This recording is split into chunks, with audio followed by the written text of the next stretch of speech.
na-imagine na kung ano magiging buhay ninyo pagdating ninyo sa mga 60 years old kapag gagraduate na kayo into senior citizenship? Never. Ang dream ko lang naman, Mama P, parang nasa farm ka lang. Alam mo yung nag-aalaga ng mga plants. Wow, plants!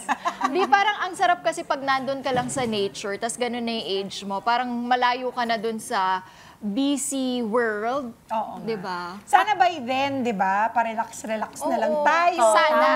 Tapos nag-aalaga na lang tayo ng mga, medyo malayo pa yun, ng mga aso, gano'n. Parang gusto ko Kaya rin yan. more ipon tayo ngayon. From farm to Tama. table. Pero gusto ko, ano tayo lahat, ang peg natin, syempre, dapat kasing hot tayo ni Mama P bago nating dumating dyan sa age na yan, no? Kasi Malayo-layo dapat pa yan. Oo, malayo-malayo pa yan, Mama P. Tagal-tagal ng panahon na yan. Pero hihintayin natin bago tayo maging mga lola, di ba? Dapat Yes. ano tayo, strong, healthy, lahat. Yan ang importante. Pero paano nga ba ang buhay ng mga senior citizens? Tanungin nga natin sila dito sa Share Ko Lang. Mapagpala po, blessed ang isang maging senior citizen.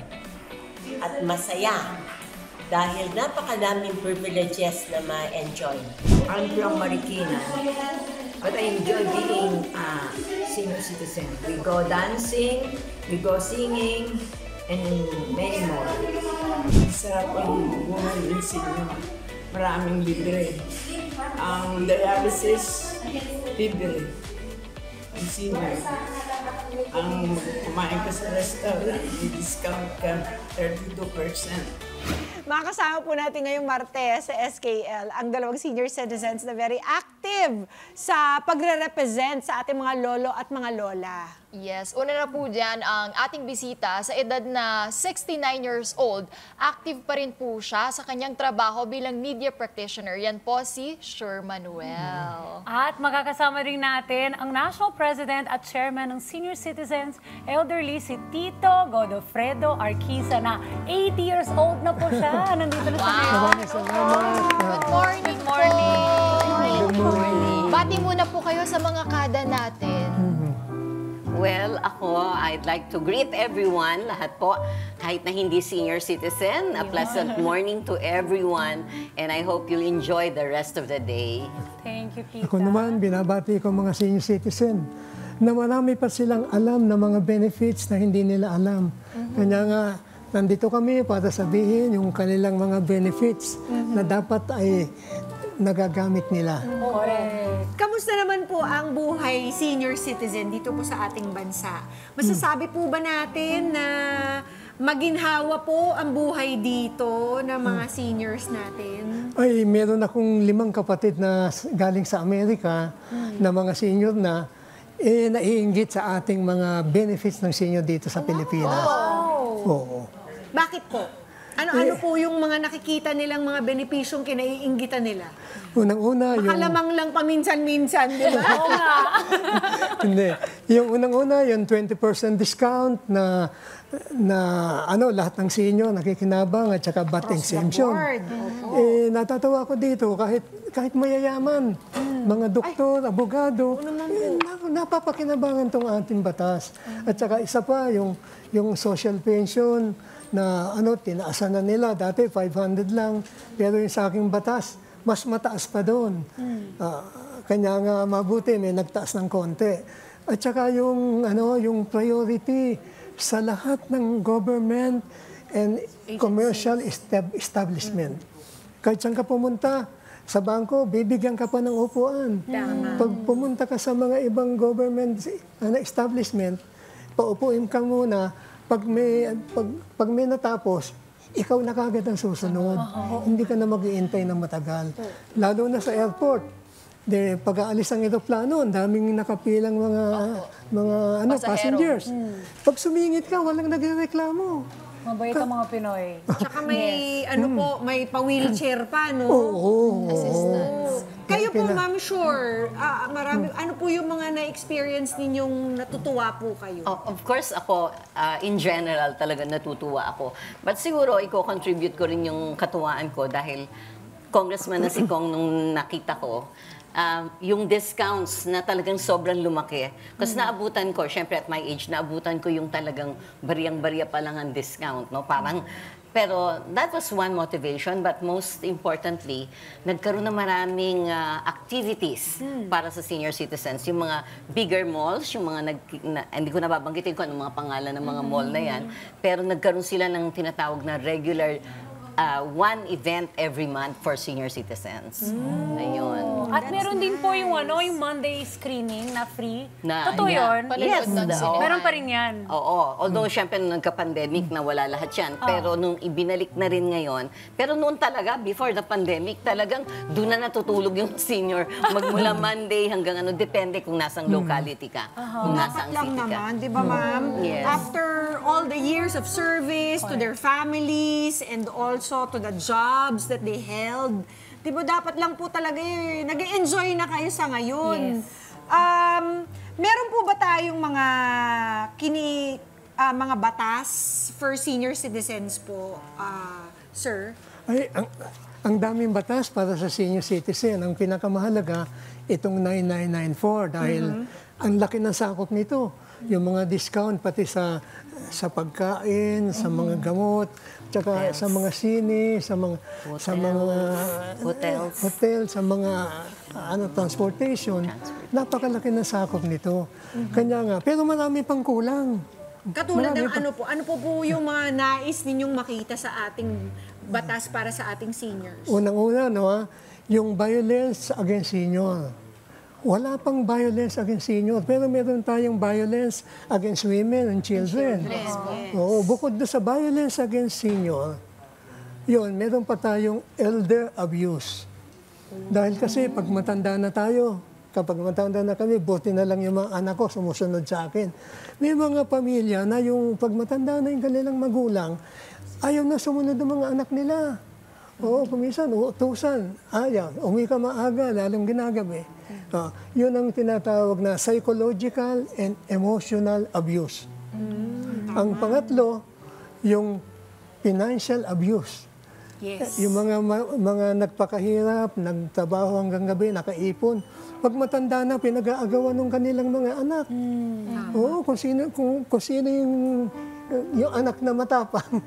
Maraming nakukuhang pamana. Wala tayong batas doon para Yung pangatlo, yung right abuse. Yung right abuse na yon ay pinakikialaman na kami ng aming mga anak. Halimbawa, during our meeting, maraming nagtanong sa akin, kung, matagal na akong biyudo, gusto ko pang mag-asawa, ayaw ng mga anak ko. Oo, ayaw, pinakikialaman sila. Dahil, tsaka yung mga movement nila, halos kinokontrol ng kanilang mga anak. At pangapat, yung neglect and abandonment. Halimbawa, pinag-aral mo yung anak mo, pagkatapos, nakatapos, sasabihin sa'yo, magtatabaho ko sa ibang lugar. Pagkatapos, hindi ka nabibigyan, hindi ka nasusuportahan. So ano pong ginagawa, sir, para isabatas po itong mga demands po or mga requests po ng ating mga seniors? Yun, naiwan ko yun nung aking, dahil kasi, ang batas kasi matagal din Buti, during my term, nakapasa ako ng 2 batas. Kanya nga, ito isinusulong na po. Oo, yan ang Sa isang panukala. Oo, yun yung National Senior Citizens Commission. Sa akin din galing yun. So, ano na naman po yung ini-enjoy ninyo ngayon, these days? Gumagawa ako ng mga libro dahil kasi, pero consultant din ako. Ako ngayon ang chairman ng Ang Tinig ng Senior Citizens sa Pilipinas. Itong Ang Tinig na ito, sumbungan to. Sumbungan ng mga establishment at saka mga LGs na hindi tumutupad sa batas. Okay. Parang yung isang programa sa TV. Di ba? Sumbungan. So, sir, why don't you go ahead po and remind po our kadas na seniors kung saan po yun pwedeng mahanap para meron po silang sumbungan? Actually, nasa YouTube pa lang kami, sa Margo TV at saka sa GRB. GRB TV. Meron din kaming sa DWVL. Pero later on, maglalagay na kami ng online na Ano pong pangalan ulit nung... ang tinig ng senior citizens sa Pilipinas. Pwede pong hanapin yan sa YouTube. Ang Meron, tinig oo. ng Oo. senior citizens Sa Pilipinas. Sa Pilipinas. Oo.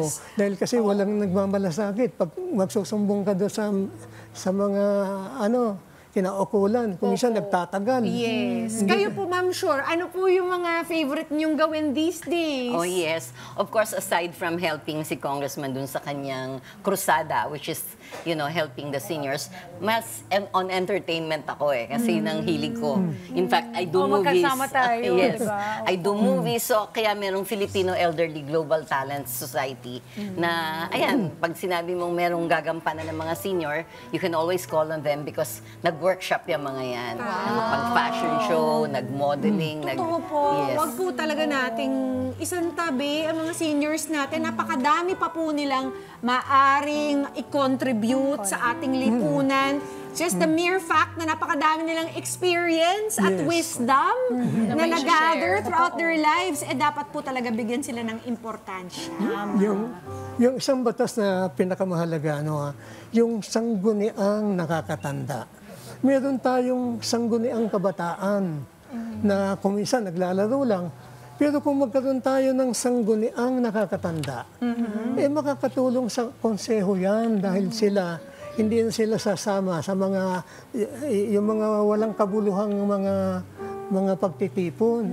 Tama Kanya po. nga, yung pag nagkaroon ng sangguniang nakakatanda, meron niyang knowledge, may wisdom, may experience. Yes, doon po talaga tayo natututo. Maraming salamat po, Tito Godofredo and Ma'am Sure Mariel. Maraming salamat po sa inyo. Marami pong natutunan yung mga kada natin, right? Amiga? Thank you sa inyong time. At mga kada, ang pagtanda ay hindi natin maiwasan at hindi rin dapat nating kinatakutan niya. Imbis na matakot po tayo, dapat ay gawin natin ang lahat para paghandaan yung panahon na tayo ay magiging senior citizens na.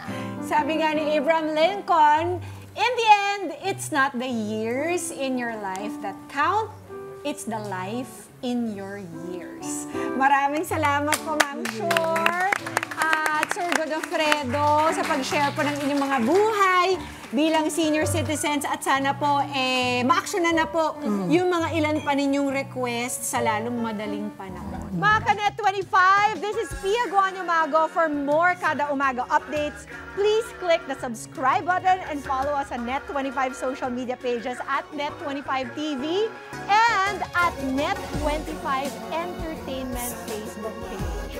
See you guys. Bye!